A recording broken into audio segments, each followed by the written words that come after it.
Good evening and welcome to the Kim B. Davis Show. I'm your host, Kim B. Davis, and this evening we have one of our favorite guests on. We have Dr. Angela Celeste May.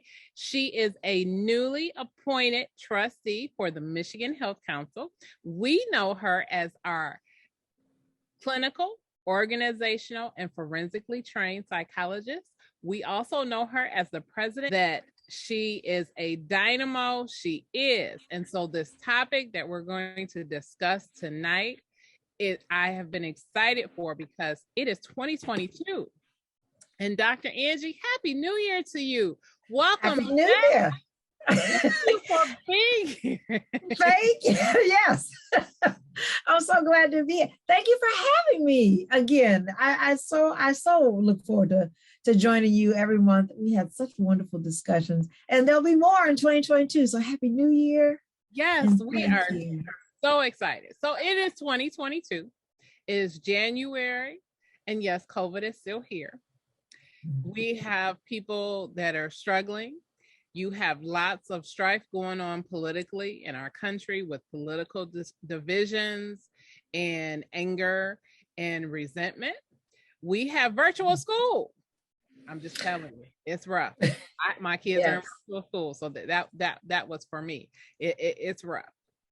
But we also have people struggling to go back to work and people struggling to maintain their lives at home working and trying to find that separation between work and family life and all the other things that you do.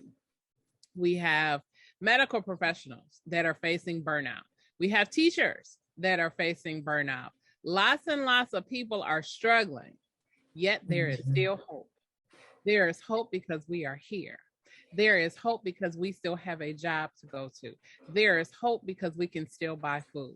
There is hope because we can still go places, and even though we have to wear a mask, we can still mingle with one another, albeit carefully.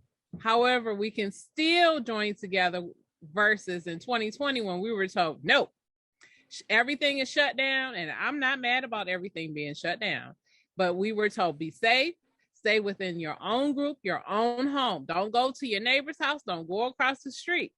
You remember, we were told, don't, if you go to the grocery store, give everybody 6 feet, let's social distance. And we're still doing that. And we've learned how to maneuver that. But now we're able to operate amongst ourselves as long as we take precautions, get our vaccinations, wash our hands, use antibacterial sanitizer. Thank you. Sanitizers and different things like that. And so what I want to talk about this evening is hope, being positive and being intentional, setting a strong foundation for a prosperous and successful and joyful 2022. However, there is this elephant that sits in the room, and it's called toxic positivity. And I've heard lots and lots of people talking about it over the holiday break. And it fascinates me because I've been on the receiving end of that, where, you're going through something and somebody says, oh, it could be worse. Just, hold your head up. It's going to be all right.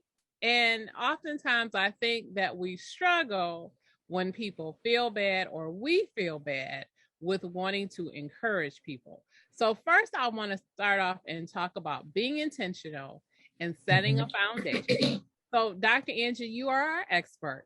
Tell us some tips and tools and tricks that we can do to be intentional in getting our year 2022 started off right. Thank you so much for that excellent question. And it goes hand in hand with, people talk about New Year's resolutions and of course, kicking off fresh start and all that good stuff. This year, 2022, is the year of meaning my company, A.M. and Associates Incorporated, with my sister, Michelle Ann May, who's a licensed counselor. This is our second year of my sister hosting, under my company, a virtual retreat for creatives. So for people who are creative professionals, if they're a chef, if they're a musician, whatever creative area they may be in, she hosts a 3-day retreat, and that's exactly what it's titled. It's like a reset. Let's reset. Let's look at where we are and what are your plans going forward. So it is her 3-day retreat, but the two of us kick it off together as owners of the company, and then I start with the first workshop to open it up.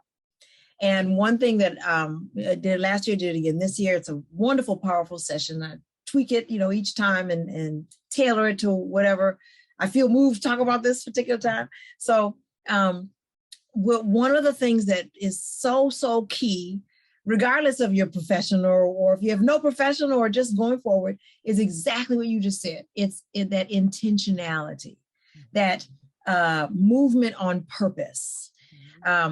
So there's a difference between trying to over-plan what you think your future is going to look like and leaving no room for spontaneity. So we don't mean that, but being very intentional in thinking about it. What do I want? What do I think it will look like? Just thinking in terms of a wide open field, like the world is your oyster. Start with no limitations at all. I'm all about no limits. No limitation, not no limits. We don't want to run amok, but just like no limits on your dreams and goals. To start with that, what would you love to see? What are your dreams? And then what would you like to see happen over the next 12 months? Mm-hmm. So starting with that, and then kind of like narrowing that down a little bit to say, okay, so if you think you would like to be here in the next 12 months, well, let's start it's like reverse engineering. Well, in order to get there, that intentionality about it. So think about it, consider it, speak it, say it, write it down. Writing it down is so important. And it a lot of times people are afraid of writing their intentions down because it's like, oh, but what if I don't? So it's not meant to be a prison or that it's just set in stone and you can never move, out of it or change or be flexible. But as you say, that intentionality, it really helps to spark movement. Mm-hmm. So, don't be afraid to dream. Don't forget that you can dream as big as your imagination can carry you. And then write it down, talk about it, even if it's just to yourself, like really, speak that out, and kind of talk through that. Or maybe if you feel comfortable talk it through with a close friend or family member.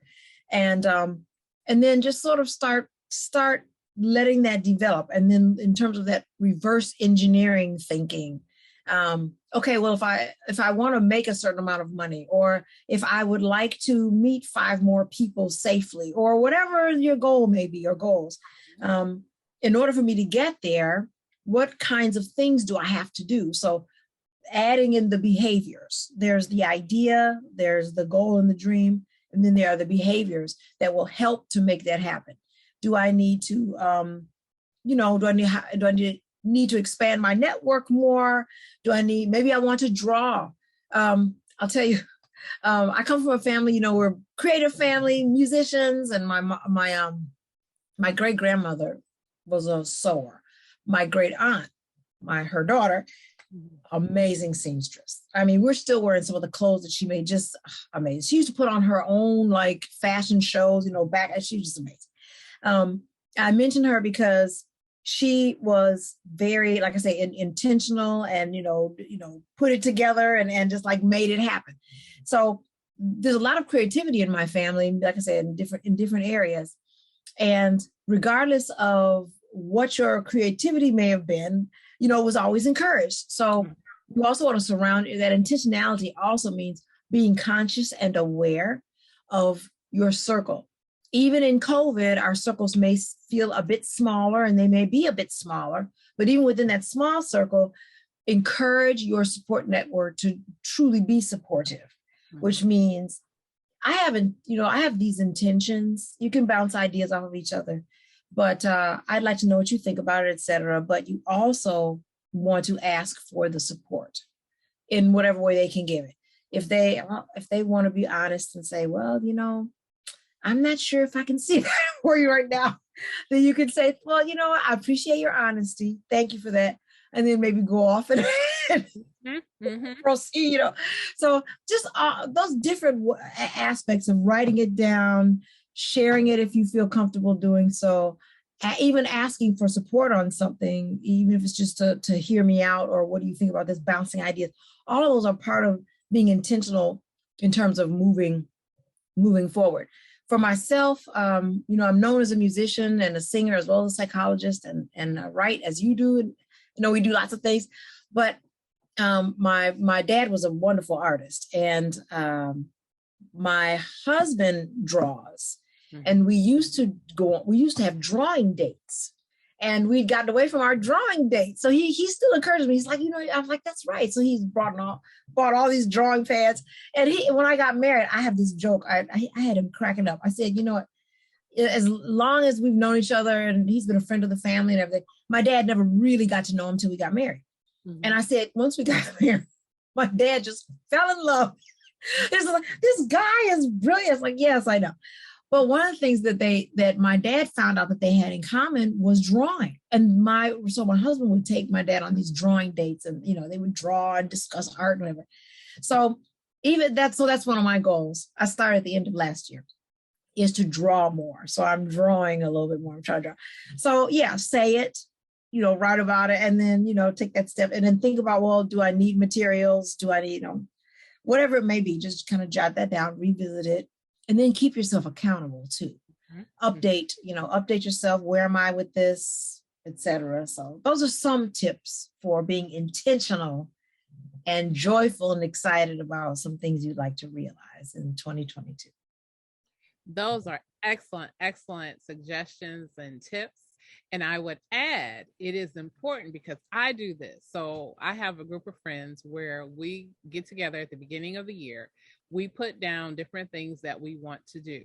We put down goals for each day, for a week, for a month, and for each quarter. And we do check-ins with one another. Did you do that? Excellent. Did you do that? One of the things that I have said for myself this year, it's about rediscovering who I am. I've been a mom, and it's changed me, and not necessarily in a bad thing, but the interesting thing about becoming a mom, you get so immersed in becoming a mom that sometimes we forget what made us the person that we were. And so there were things that I had forgotten that I wanted to do. And now I'm rediscovering them, and now I'm pushing myself towards achieving them. And I'm like, oh, this is fun again.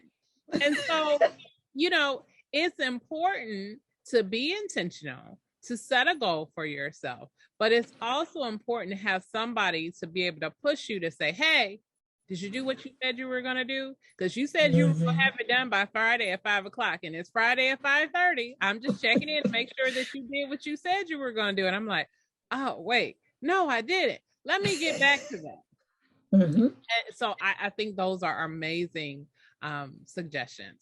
Now, let's talk about toxic positivity. And Dr. Angie, I know you're going to define it for us, and then we're going to dive into it. So, okay, well, go ahead. I will take a sip.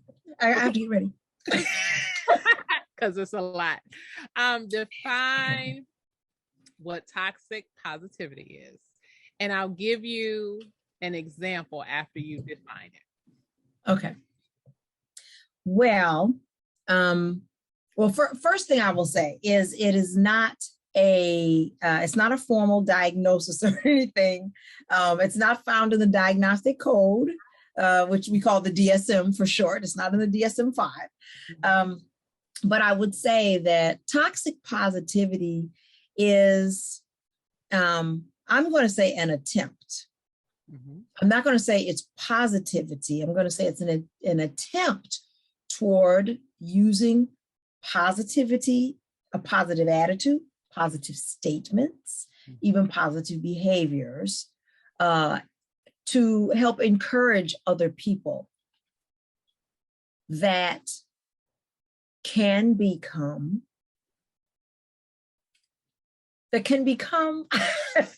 what is the word I'm looking for? I just left my brain. That can do more damage. That can do more damage than good. That's what I'm trying to say. So the reason I pause about saying it's actual positivity is because even though It may come from a good place, or, someone really is trying to help, they're trying to be positive.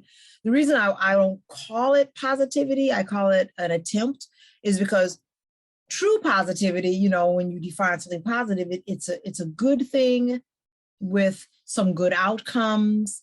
Even if they're not immediate, they go toward positive things or good outcomes.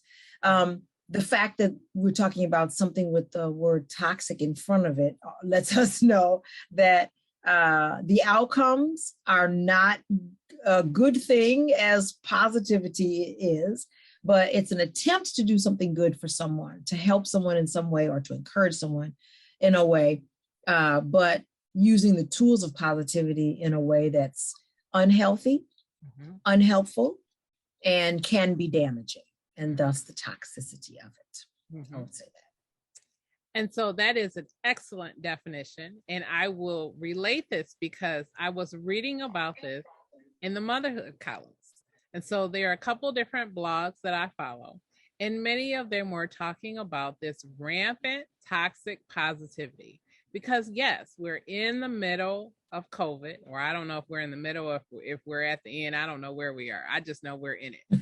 And lots of women who are mothers, who are raising children, taking care of family members, whatever their role, many of us are struggling. And one of the things that people were talking about is that you have people who will say to a mother, "Oh, I know you're tired, but your child is doing so well. You're doing an amazing job. Don't worry about it. You're going to sleep in another 10 years. It's going to be okay. It's going to be okay. In the end, it's going to pay off. You can sleep when you're dead." And I'll relate this. This is a personal instance. So when I was going through my battle with postpartum depression, I remember telling people how angry and unhappy I was. But I wasn't saying it to say I'm angry and I'm unhappy. I was relating it back to my children. Oh, I wish they would sleep. I need sleep. And I wasn't communicating it in a good way where people understood that I really was exhausted. I had buried 5 people back to back, and I was just exhausted. And people kept saying to me, "Well, Kim, it could be worse. Your kids could have, a terrible illness." And so then what happens? I feel bad. So then I continue to shut down, live in my anger and frustration, instead of getting it out in a healthy way, and always trying to put on this brave face of, okay, I have to be positive because God blessed me with this healthy child, and how dare I complain because I'm tired. Although it's okay to say, I'm tired. I love my child, but I'm tired and I need a nap. Or I need, a few days. It doesn't mean that you're a bad mother.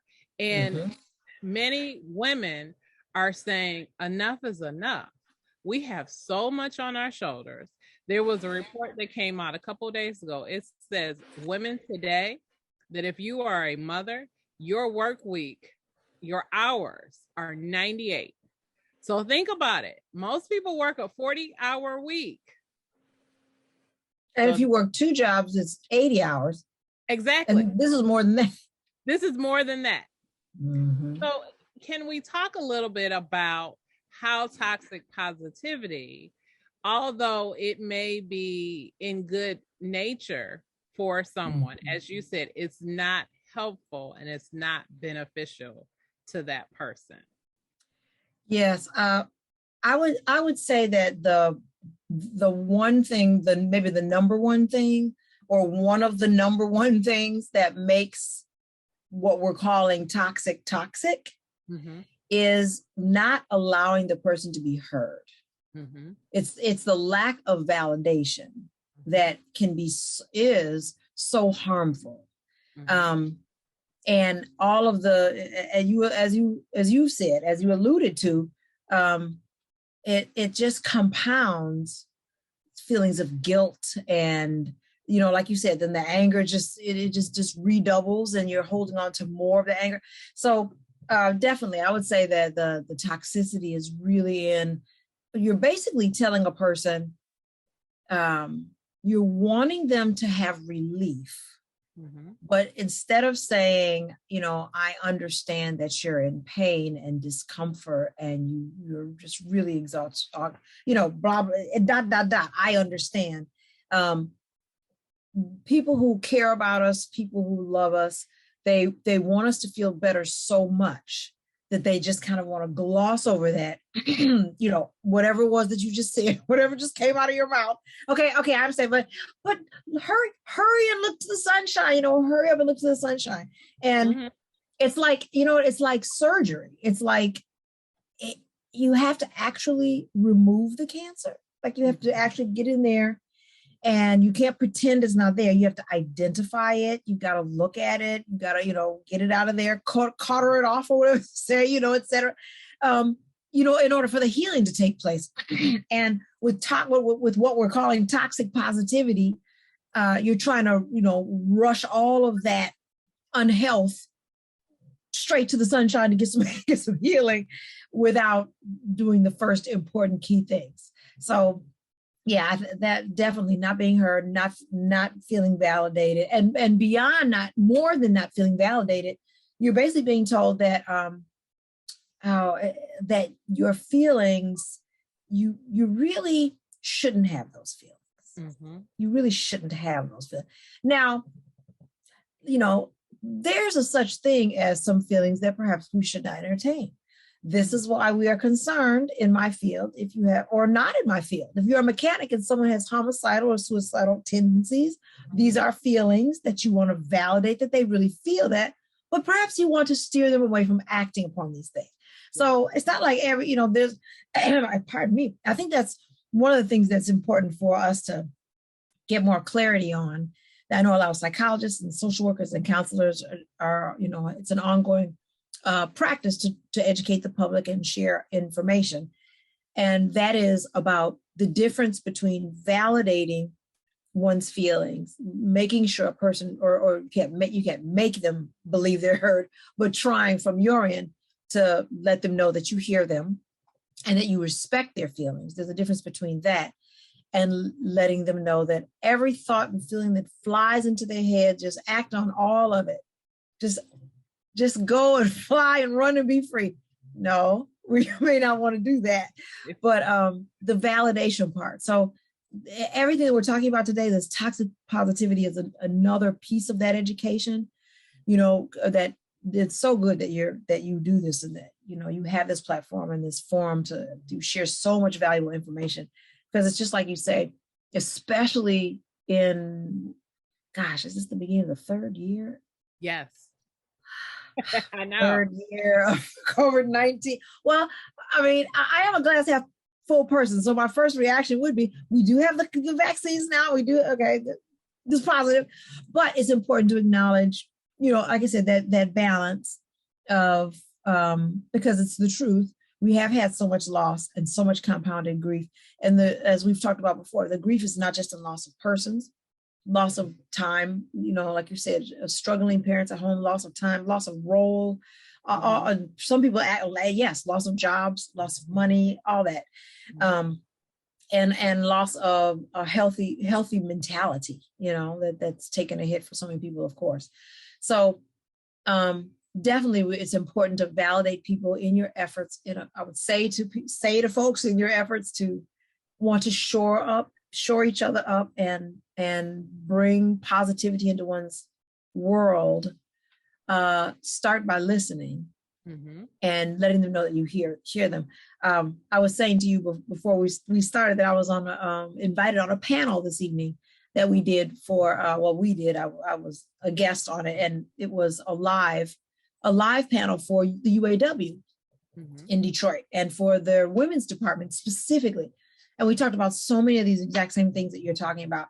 Not the toxic positivity part so much, but of course the struggles that moms are having, working women are having, some dealing with depression, anxiety, where you put that, how you cope.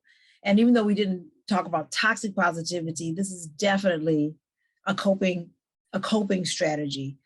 I think the mistake that people make is, this is another part of toxic positivity also. One of the mistakes people make is they think that validating your feelings, meaning, I hear what you're saying. That must, tell me more about that. What does that feel like? That you're inviting the person to become even more depressed or sink further into their anxiety, when actually it can be quite the opposite. It's just like you shared, it's like sometimes you just want someone to just hear you. Mm-hmm. And that alone is so therapeutic, just that part, so yeah. The toxicity is in feeling shut down. Yes. It's like being told, people don't mean it, but it's like being told, I don't want to hear that, because it's hurting you and it's hurting your children. And they may be afraid that that's true, but what they're not thinking about is, if you don't say it, where does that go? Exactly, because it has to go somewhere. So, exactly. As Christians, we have the word that sustains us. And I'm going to give you a scripture from Romans 5:3. This is not only that, but we rejoice in our sufferings, knowing that suffering produces endurance.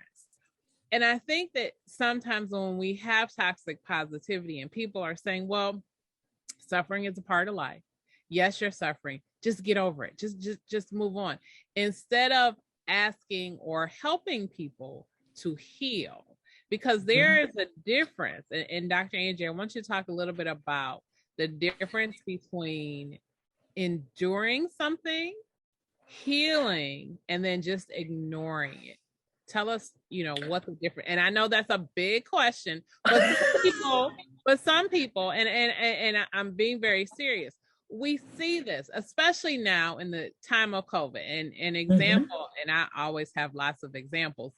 However, when people are driving now, if you've noticed, people are very angry in America. And there's something in the Midwest, I don't quite understand what it is. People are speeding and fighting and pulling people over. And I was watching the news the other night. On a rare occasion, I just flipped it on just to see what was happening. The very first story was 2 people getting into a altercation over someone feeling as if someone had cut them off. And, we like to joke about how people don't know which lane to be on in the freeway or the highway. The left lane is the fastest lane. The middle lane, is sort of with traffic. The right lane is for the slow people. But I'll tell you, when I'm on the roadways, it just seems like every road is for the fast people. And I'm just driving like, I'm just trying to get safely to where I'm going. And people are looking at me like, why are you doing the speed limit? I'm like, okay, did something happen during COVID where we said that's okay? But a lot of people are angry and they're not dealing with whatever that issue is. And I feel like they're ignoring it. And if they're ignoring it, that means they're not dealing with it. And so every time they see someone, they bleed all over somebody else and then spread their misery. And it just continues to grow exponentially. Yeah, that's so true. My expression was because that is it's so important that you ask that question, because making the distinctions between those 3, say it again for me. I should write it down. I gave you a lot. It's endurance. That's right. Healing.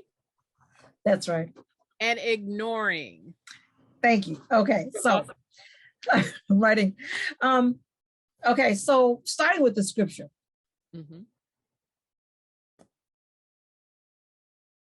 Would you read the scripture one more time? I sure would. Not only that, but we rejoice in our sufferings, knowing that suffering produces endurance.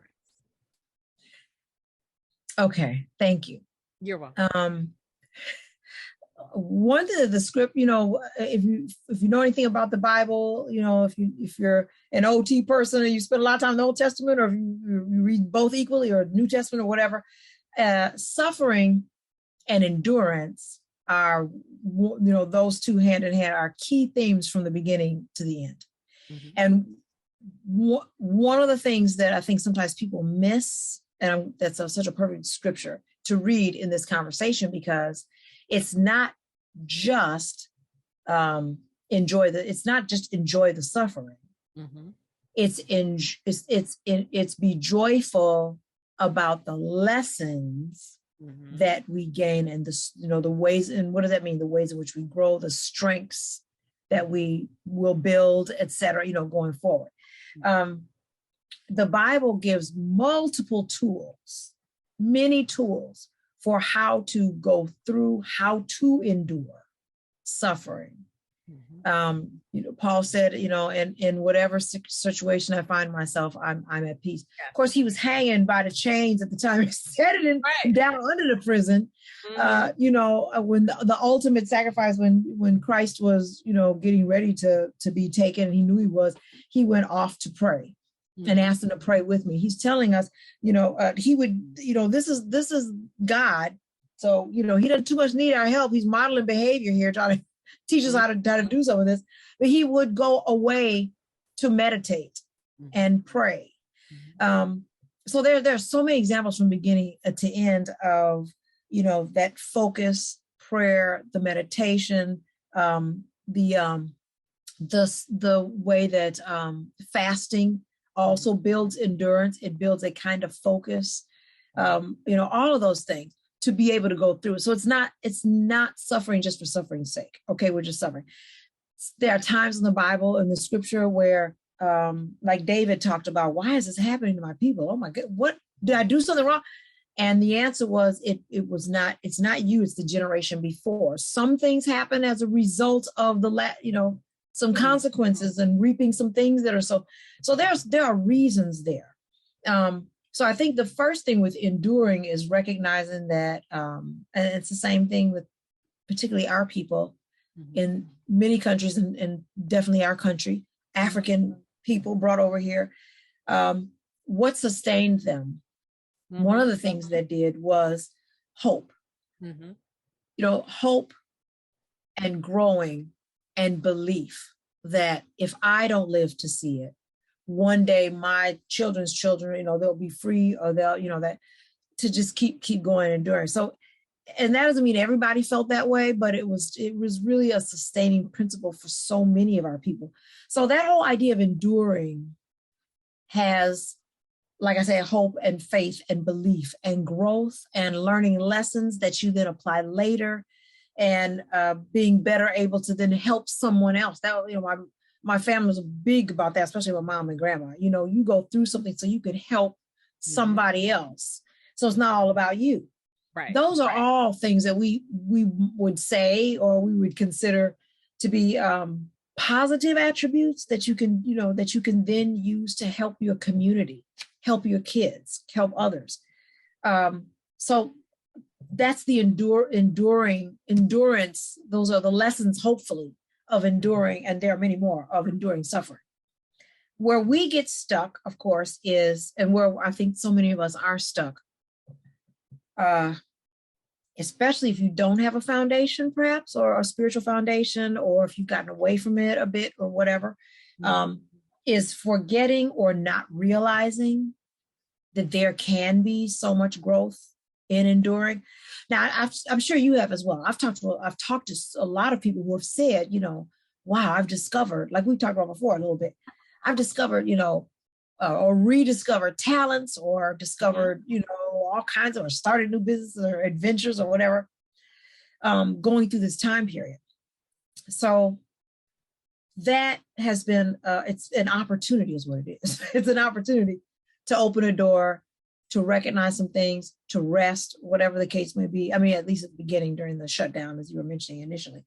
But if you don't have an attitude of, and it doesn't always come right away for everyone, but if you don't struggle toward or try to work on an attitude of some hopefulness, trying to see the lessons, or how can I not just endure, but thrive again? What can I do then you will kind of you're more likely to go into some downward negative roads, which includes all this anger that we're seeing bubbling up. The healing and the enduring can go hand in hand. I would say particularly if you do, like I was saying, think of enduring as an opportunity for growth and learning, then the lessons that, and you know how this is with the human spirit and with life lessons, we don't always see it right away. We may not always recognize it immediately, but when we do see it, the healing it kind of depends on whatever the wound is, so to speak. But I would say one thing for sure is, how going through difficult times builds you in ways that you may not know it's building you until you run into something later after, like you're out of it. And then it's like, that didn't knock me over the way it would have last year. That didn't, you can see like, okay. And not only that, but you have something to lean on. You remember that, I did make it through that. I'm here. Like you said, we're here. So we can use those lessons to heal fears about our weaknesses. We can look at it and say, but I endured that. So perhaps I'm stronger than I thought it was, or use those lessons to, again, help other people, to help, because the healing is not only for self-healing, but it's for healing other people as well. Ignoring. Now that's yes, there's the toxic positivity. Again, oftentimes people don't mean it. They're not trying to, they're trying to be helpful, but toxic positivity, it ignores, this is the toxic part, it ignores the things that need healing. It ignores like you said, I'm so tired, I'm exhausted, or whatever it is that is a person is going through. So ignoring it, again, it's like just continuing to swallow that toxicity or that pain or whatever the case may be.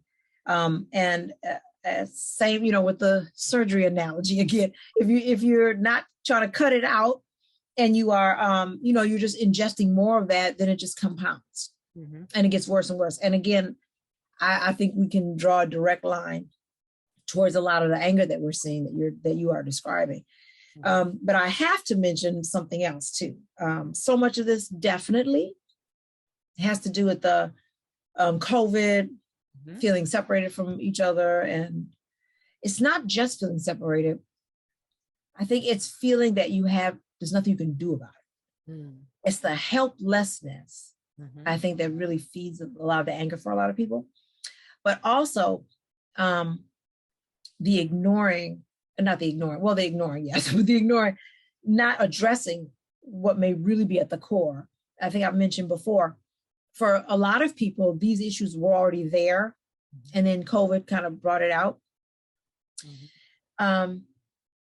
As far as the anger, I have to mention this other thing though, and that is, besides COVID, our previous president in this country has demonstrated, we talk a lot about modeling behavior, we usually in a good way. But it has really, really demonstrated that, you can get away with this. You don't have to maintain the niceties, and, you can just stand up there on the world stage and just call people all kinds of names and everything. And look, I'm in power. We can do that. We can't. And the story has still not finished being told as to what consequences, he may endure. May I pause for a moment? A lot of the anger for a lot of people, but also the ignoring, yes, but the ignoring, not addressing what may really be at the core. I think I've mentioned before, for a lot of people, these issues were already there, and then COVID kind of brought it out. As far as the anger, I have to mention this other thing though, and that is, besides COVID, our previous president in this country has demonstrated, we talk a lot about modeling behavior, we usually in a good way. But it has really, really demonstrated that, you can get away with this. You know, you don't have to maintain the niceties, and you can just stand up there on the world stage and just call people all kinds of names and everything. And look, I'm in power. We can do that. No, we can't. And the story has still not finished being told as to what consequences he may endure. So with Trump, with Donald Trump, the former president of the United States of America, he was unlike any other president that we'd seen, because even though we'd had presidents who were, different personalities, some were brash and just, all of that, they, for the most part, kept the just disrespectful name calling, just breaking of what we consider to be common courtesies. They kept that out of the public. And, whether a person wants to believe it or not, like we say, words matter. Yes. Representation matters. And definitely if you're the head of the most powerful country in the world, and all of that, people are watching every move you make and everything that comes out of your mouth. So he consistently demonstrated for people who chose to take it that way, that that's one of the reasons that people have said, not all, but many have said, I like this guy because he's honest and etc. And one of the things I say is that people confuse rudeness with honesty. Yes, they do. They do. You can be honest all day long and never insult a person. You can be rude all day long and never speak a word of honesty. So yeah, that has also, got to put that in there as far as all the anger and the acting out. It's not that the anger is definitely exploded and increased, but also with that, the expression of it, the feeling free, the freedom to feel that it's okay to disregard other people's feelings. So unfortunately, that is there. Now, not to have toxic positivity. I don't want to do that. But I will say what a trend that I have seen is, on the flip side, I've seen people who have more so, it seems like, gone out of their way to be nicer because of that climate. Like even more, I've noticed with people I've interacted with, which is like a counter, I think, trying to counter some of that. I've seen that too. So, but yeah, we need to definitely be aware of that and work on that. And you're absolutely correct. And I want to add something that I heard today. So, rudeness also, as you so accurately said, doesn't necessarily mean honesty, but it also doesn't necessarily mean strength either. And I think that sometimes people feel like, oh, I'm just saying what I feel, I'm being honest. That may be, but the Bible also says if it's not expedient and prudent for you to say it, and it's not going to uplift me or get someone to do what they should do, then it's no good. And I saw something today, and it said people who are insecure are loud. People who are confident are quiet. And oftentimes you'll see it. There will be people, they'll be screaming and shouting and cussing folks out and all kind of stuff. And I'm the blah, blah, blah, and I'm going to sue you and I'm going to do this. Another person is like, okay, have a nice day. And then later on you find out, oh, that was the head of, that person is such and such. Right. And I'm like, they didn't have to scream because they were confident in who they were, in their truth. They endured whatever it was, that situation, and they still had hope. I'm going to get through it and it's going to be okay. Whereas the other person, they were, I don't want to say they weren't enduring it, but they were more or less, to me, ignoring the signs that were there and trying to make something happen on their own, and they were not as successful as they had hoped. Yeah, that's so true. I think that is that's a nugget of wisdom that we should all keep in mind and carry with us. That is so true. just that whole idea of maybe not, I started to say redefining, and then also just revisiting what we really consider to be strength. And again, this is not to put everything on, is it 44, 45, whatever. It's not to put everything 45, on him. Yes. 45, yes. It's not to put everything on him, but so much of this, even before COVID, we did start to see explode so much of this type of behavior that's just so blatant and in your face. It didn't start with him at all, but it really seemed to come to another level with his presence and his modeling that day in and day out. And I mention him again because of this, to your point, this false idea, this mistaken idea of what people think strength looks like. And loudness is loudness. It's not strength. Now, I will take just a slight exception to that, in that you can be quiet because you're insecure. That happens.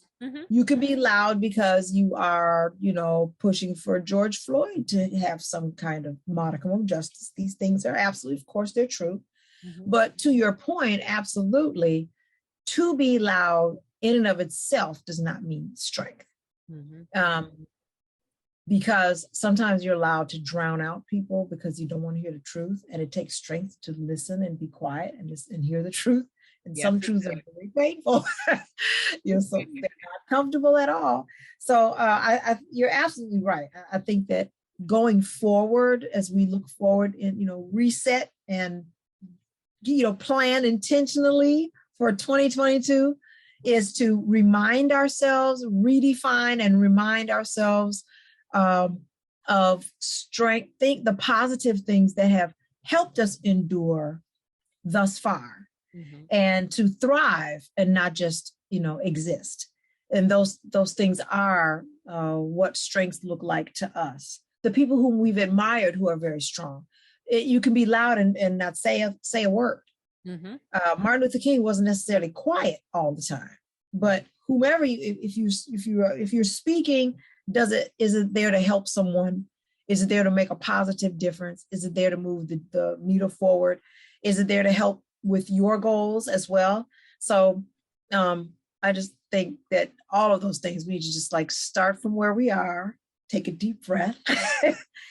And as you said, the way you started this, being intentional about how we go forward, not just the goals and dreams and steps, but how we think forward, how we believe forward, and how we want to be going forward, so that we can be our best selves for ourselves and for our loved ones, and then for those around us in the world that we're trying to help make the world a better place. And that means enduring for the purpose of joyfully accepting the healing that will come from the life lessons.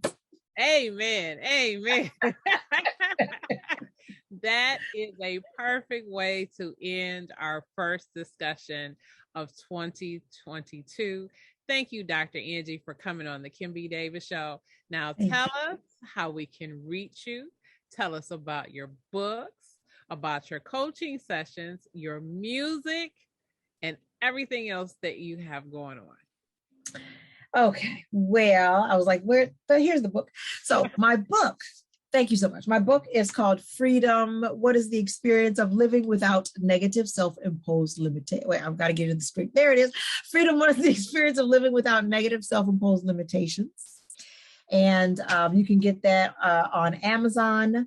And you can also go to Xlibris, which is XLIBRIS.com. It comes in, this is paperback. It comes in hardback as well. And it was actually my master's thesis. So it was a set of interviews I did for research, because I wanted to really research resilience and what helps people bounce back and come back from lots of different types of things in life that may have beset them. So I interviewed a group of people from different backgrounds, a broad range of ages from the 20s into the latter 60s, men and women, Black and white, who at some point or another found themselves stuck in some way, whether it was in their relationships or their career, emotionally, whatever. So as they told their story, and, as I, gather the data from them and the information, 7 key themes emerged from, the stories that they told, that they all shared in common for how they were able to get from feeling stuck in some way or limited with negative self-imposed limitations to feeling free. And I'll say also about the book that the limitations, we know that in real life can put limitations on us. That is true. But what I refer to when I say negative self-imposed limitations is that same idea of, your body can be enslaved, but your mind is free. So where they're not taking on the limitations that people in the world have tried to put on them. So that is this book. Many people have found it very helpful to them. So I encourage you to go and get that. My company is A.M. May and Associates Incorporated. So it's a company I have with my sister, Michelle. So A stands for Angela, which is me, and M stands for Michelle. We are a counseling, consulting, and coaching corporation. We've been around for a long time. We've been around since 1996. We started it in my last year as a doctorate student. And we've been around a long time, like I said. So in the last couple of years, we've just kind of rebranded, and we've really come out and utilizing all this wonderful technology now.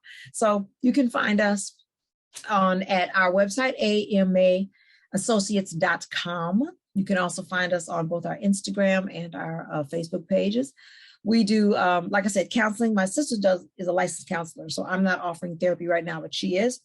I do consulting for companies, big and small, as well as for-profit, nonprofit, working through personnel issues or whatever the case may be.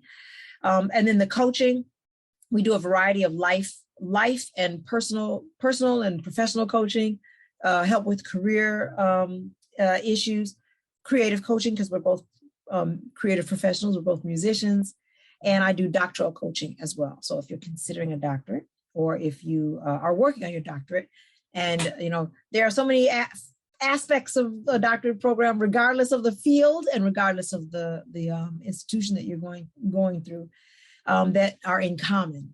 And there are lots of things. Well, there are some key not stumbling blocks, I don't put it that way, some key challenges that your faculty is there to help you with, but there are some key things that a lot of times they don't tell you about. So I help students with some of that to help, help them work through those things. As far as the coaching is concerned, my sister and I are finishing up our women's group. We have twice a year, we're doing fall and spring. So we're February, we're finishing up our late fall group of women. And it's a women's power group mastermind for women leaders in lots of different areas of work. And we do our next one is going to start in March. So look to our website, look to our social media to find out more about that.